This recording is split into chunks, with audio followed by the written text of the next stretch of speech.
In March of 1954, a group of people in Bellingham, Washington, noticed tiny holes or pits on their windshields.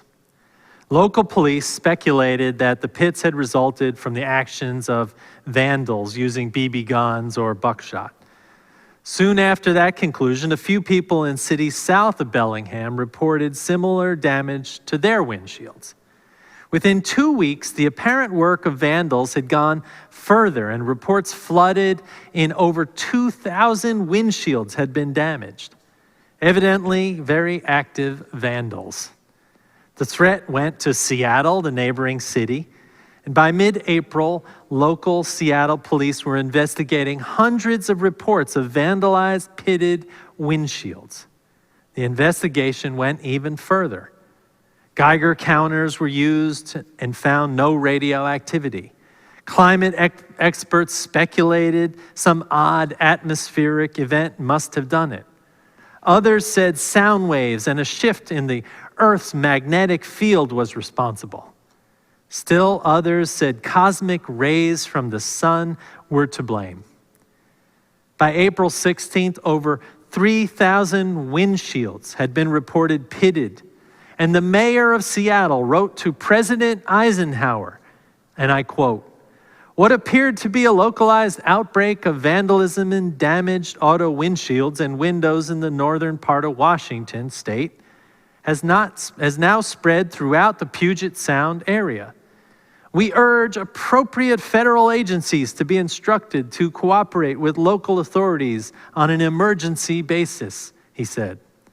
The governor created a committee of scientists to investigate this phenomenon. And after time and money and effort and general panic and alertedness throughout northern Washington, the committee concluded that the damage was the result of normal driving conditions in which small objects strike the windshields of cars. New cars lacked windshield pits. The realization was, and I quote, "The pits had been there all along, but no one had noticed them until now."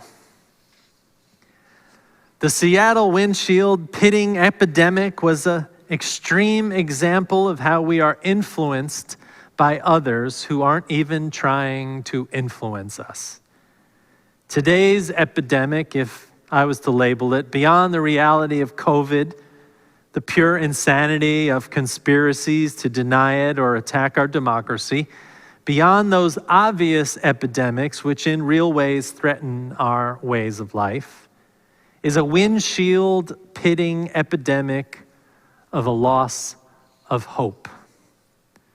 Sometimes I think negativity is winning the day, that nothing is good enough for us.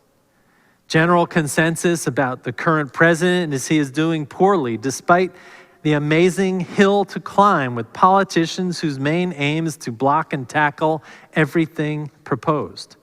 Despite the fact that the economy is thriving and today we don't have a chicken in every pot, we have a COVID test kit in every home. Despite the fact that life has opened up quite a bit from the quarantine times, and yes, we are now living in the after COVID times. We can call the before COVID times the new BC. We are living, breathing, caring for one another, working, learning. We are changing. Despite this all, the epidemic we have is one of a loss of hope. And I thought it was hard to be in the hope business during the Trump administration. Well, we have crossed a new Rubicon. So I have been asked, and I ask you today, why even hope? Where is hope coming to you? How do we even see it? Hope is a cherished value in our faith. Not that it's placed there firmly by that other Trinity, faith, hope, and love, but that it is a quality of human life that as Unitarian Universalists, we are required not to give up on.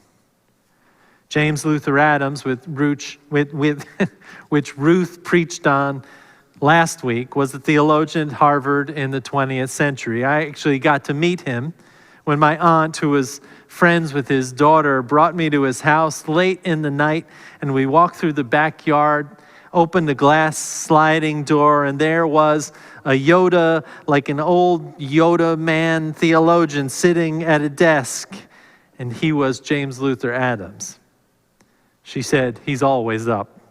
So I sat with him for maybe half an hour. He asked me about the ministry, and he said, "Why be a minister?" To my then early 20s self, who wasn't really sure I had an answer to that question.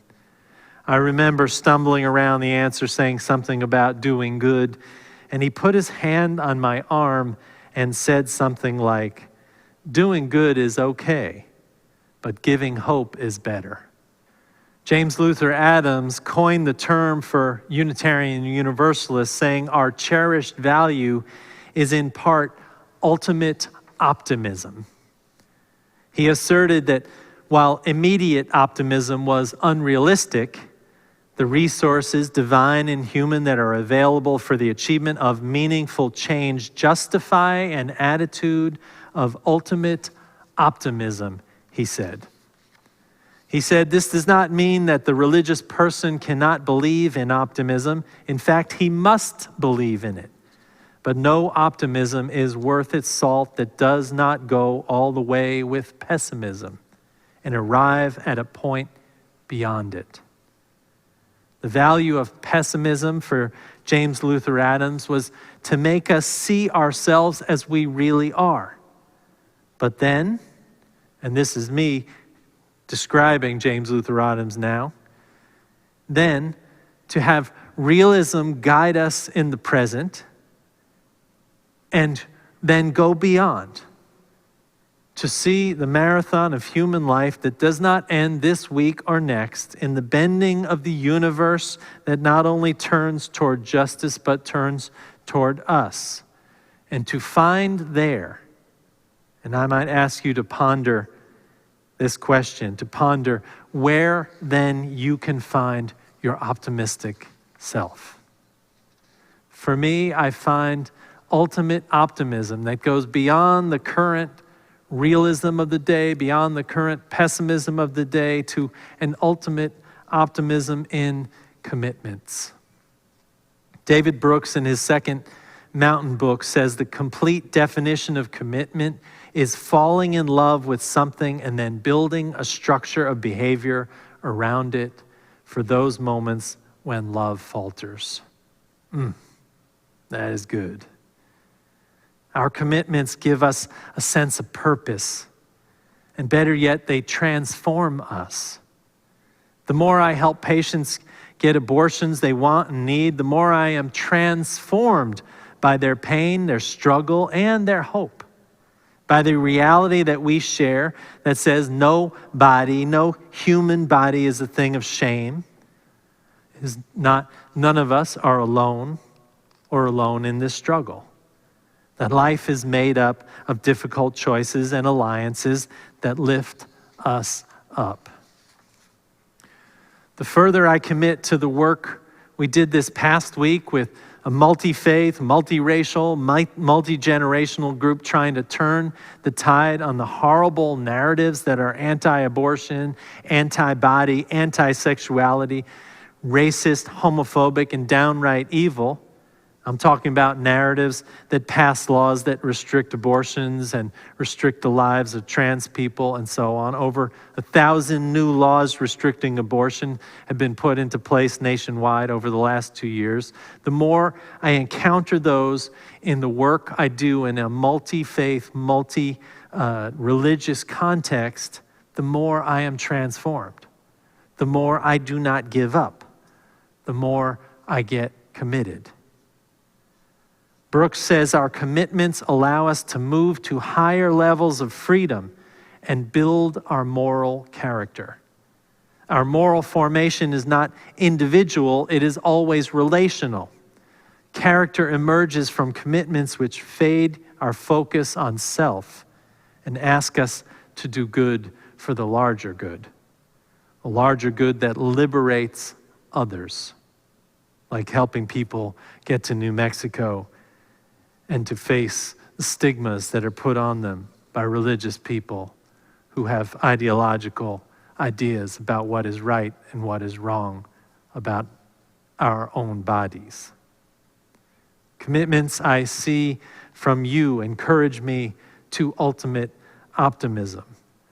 Your commitments I see in the world to the environment and to democracy and to all sorts of things help me see beyond the short term to an ultimate optimism. That's the first thing that helps me build my optimism in the world. The second is built on an age-old wisdom that comes to fruition in people like Thich Nhat Hanh, the Buddhist monk who died this last week. He was an average monk in Vietnam. He rejected the war and he was banished from his home country, and he became one of the world's great teachers of mindfulness. Just thinking about his passing made me stop and attend to the very moments I was living through this past week. It made me go back and read from his book, The Miracle of Mindfulness, in which he tells the story of Tolstoy's emperor who asked 3 important questions. What is the best time to do each thing? Who are the most important people to work with? And what is the most important thing to do at all times?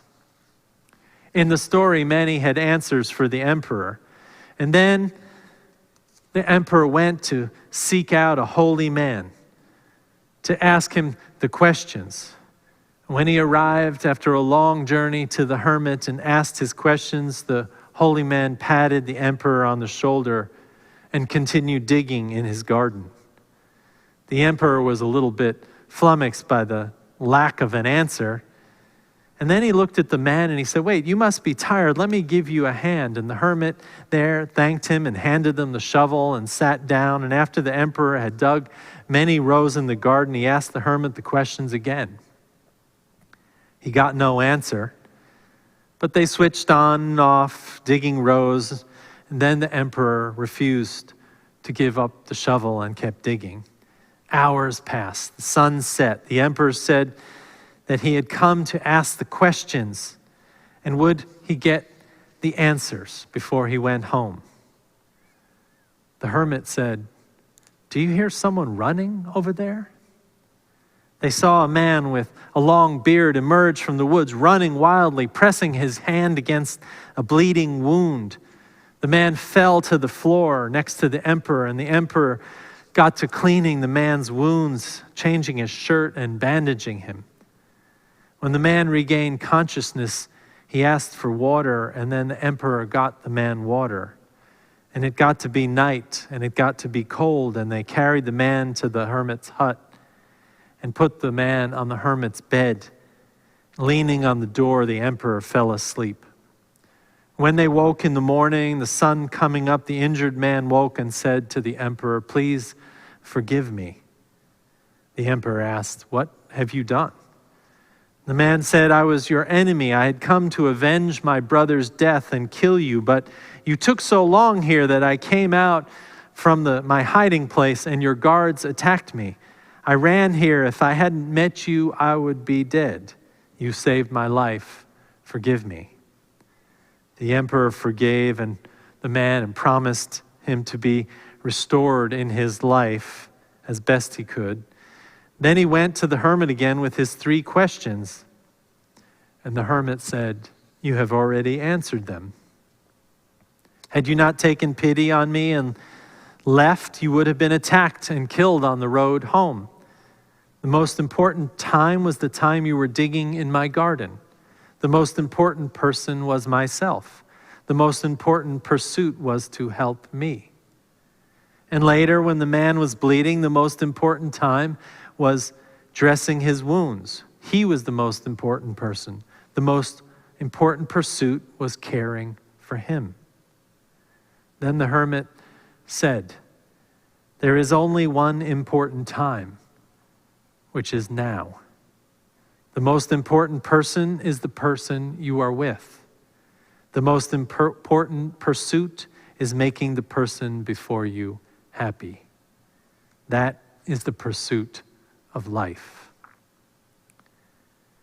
Thich Nhat Hanh asked in response to this story, are you working for other humans? Or are you working for the name of an organization? Are you working to bring about peace in the world? Are you giving your attention to those before you? Thich Nhat Hanh lived these endeavors. His attention to life spills over now with his memory. Hope is in the lessons that last beyond us, I say. Ultimate optimism, I find, is in the wisdom of things that last, teachings that focus us on each other. And finally, ultimate optimism, or my hope, is formed by knowing others who have hope. This week, hundreds of us from many faiths joined to plan to be a part of sacred congregations around the country, congregations dedicated to a sacred alliance of communities for reproductive dignity.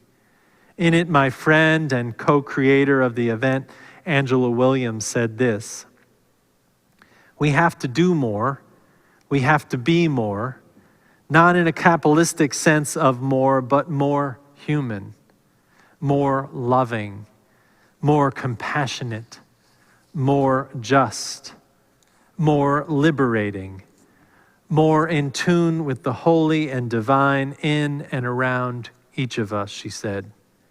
She said, we have seen just how spectacularly our systems and government structures have failed us.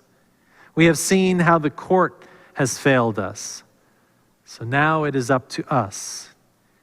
In a world that is scary and dangerous, we must come together.